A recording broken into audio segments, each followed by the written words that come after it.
Howdy folks, Dave here at Thunder Mesa Studio, where it is Workbench Wednesday once again, one of my favorite days of the week. And I hope you are having a great day wherever you are and whenever you happen to be watching this. Today I want to take a few minutes and talk about an old friend of mine. Someone you may be aware of. You may have read his articles in various model railroading magazines. You may have followed his blog.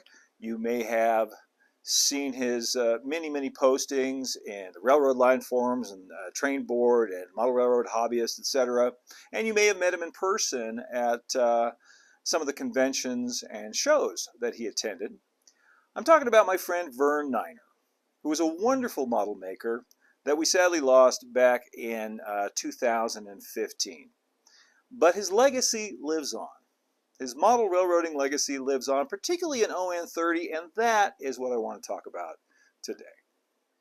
Now these days, Vern is probably best remembered for his On30 Estrella and Sonora Grande layout, which depicted copper mining in a small town somewhere down near the Arizona-Mexico border. The actual location was a little bit indeterminate, but he was a stickler for prototype detail nonetheless. He was a prototype freelancer, where he would take prototype practices and ideas and depict them in a freelance setting.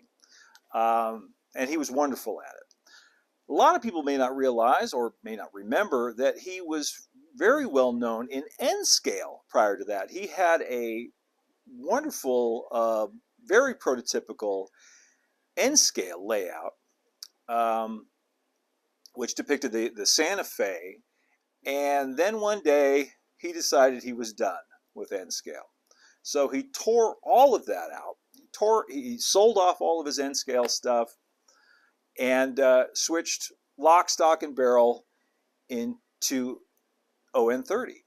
And that shocked a lot of people. A lot of people in the N scale hobby were like, what? I mean, you've got this amazing N-scale Santa Fe layout that's very well regarded, very well respected. It's 90% finished, and he tore the whole thing out and switched to On30. And what he confided in me was that he felt that it was just getting too serious. He wanted to play with trains. And the N-scale layout was getting too serious, and to him it felt like he was how did he put it? Modeling to please other modelers, which I know is definitely a trap that we can fall into. So, on the one hand, our peers can push us to do better and better modeling, greater things, challenge us to improve our skills, and of course we can learn a lot from them. But on the other hand, the trap, as Vern was talking about, was to begin modeling to please them rather than doing what he wanted. And what he wanted to do was model a funky, down on its luck copper mining town down along the border. And that led to the Estrella and Sonora Grande layout. Now, I first met Vern through the old model railroading forums. I think it was either Train Board or Railroad Line. Pretty sure it was Railroad Line. Those forums still exist, by the way, and are definitely worth checking out. We became acquainted, and I found out that he lived down in southern Arizona, or Phoenix area, which to me is southern Arizona. And he found out I lived up in the Verde Valley in central Arizona. So he came up to visit my layout. I can't remember who went where first. He visited the Thunder Mesa layout, and I went down and visited his Estrella and Sonora Grande. And, we swapped stories and ended up becoming good friends. His layout was built in a spare bedroom upstairs, and it was, I think, about a 10 by 10 spare bedroom. More than anything else, Vern was a great storyteller. Model railroading is a fantastic medium for storytelling, and he was a great storyteller and had a wonderful sense of humor. A lot of people remember his Frijolin tank cars. And Frijolin was a gas product that he invented that was also shipped out of San Lorenzo. They had a small refinery there. And Frijolin was made from beans. Now, I'm not going to go into how it was made from beans into gas, but if you've seen the campfire scene in Blazing Saddles, it'll give you a pretty good idea. Another thing that Verne was well remembered for is the San Lorenzo diorama, which was actually a part of his Estrella and Sonora Grande layout, which he could pull it out and take it to shows. And that diorama won the Gazette Award at the Narrow Gauge Convention in, I think it was 2014. So a lot of people know of it from articles written about it in the modeling press. And I am very pleased to be the owner of the San Lorenzo diorama, or all of the structures and figures and everything off of the San Lorenzo diorama, I should say. They are all now incorporated as part of the Thunder Mesa layout. It's the old Spanish section of the layout that I like to call Zocalo Plaza, and this was actually Verne's idea before he passed away. He said, you should just, incorporate it into the town. Make it a part of the town. Make it the old Spanish section of town. And I hemmed and hawed on it for a couple of years. I wanted to keep the diorama exactly as he had built it originally, but finally his good sense won out, and I'm like, yeah, you're right. That's what I should do with it. It should live on here as part of the Thunder Mesa layout, and I'm very pleased. I'm pleased that it does. Most of the structures in San Lorenzo started out as Tom York kits. Those are hydrocal kits. But the big Mission Church, which is based on the one down near Tubac in Arizona, Verne scratch built that out of floral foam. It's floral foam and bits and bobs and pieces of wood, all covered in plaster. And what a beautiful, beautiful structure it is. Everyone that comes and visits the layout comments on it. And I wish I could take credit for it, but I didn't build it. Verne did, and he did a fantastic job. Now, the way I acquired the San Lorenzo diorama is that, in late 2014 or early 2015, I can't remember exactly, Verne decided that he was now he was done with the Estrella and Sonora Grande layout. He had got it to the point where he was satisfied with it. He told the story he wanted to tell. And once again, he got a little restless, and he was going to rip it out and build something new. So he offered the entire diorama to me at a price I couldn't refuse. He gave me a very good deal on it. So I said, sure, I will take it. I'll take good care of it. So yeah, and he just began to sell off all of his On30 equipment. I'm very fortunate to have a couple of pieces. So let's take a look at those now. They're on the workbench right here. I'll show you something else too that he and I collaborated on. Verne and I bonded over several things.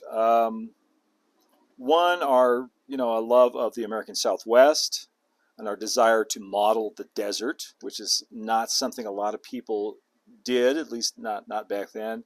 Another was our just love of railroads and narrow gauge steam railroads in particular, and also our love of Porter locomotives. Verne had a great collection of Porters, and he wrote several articles on how to modify them to make them run better, especially the sound-equipped Porters. And I'm fortunate to have a couple of those. I have his Estrella and Sonora Grande number 2, and he scratch-built this tender for it. And he put it on there. He added that to give it extra pickup. So there's actually pickup from these back wheels. So instead of just the 4 wheels of pickup, it has pickup from the tender as well. So this actually runs very, very well. Number 2. And then we have number 3, the Rattler. And he had 2 identical Porters like this, the Rattler and the Sidewinder. I believe Larry Knapp owns the Sidewinder. Correct me if I'm wrong if you're watching, Larry. And this is a wonderful running Porter. He added a Ka2 Keep Alive in here. It's actually hidden up in the roof of the cab, which is very ingenious. So it's a great runner.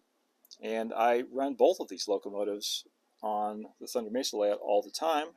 I made the decision to keep them exactly the way they were, the way Verne modeled them. I'm not going to change them or modify them or add Thunder Mesa decals or anything like that to them. They are on permanent loan from the Estrella and Sonora Grande, and that's the way they're going to stay. And then there is the famous Lighterman Hyde boxcar. This is a Bachmann 18-foot boxcar that Verne painted and decaled. I designed the decals, but Verne did all the work on the boxcar. And he built this for his layout. He just really loved the Lighterman Hyde joke, which I do too. This gets tons of comments anytime anybody sees it.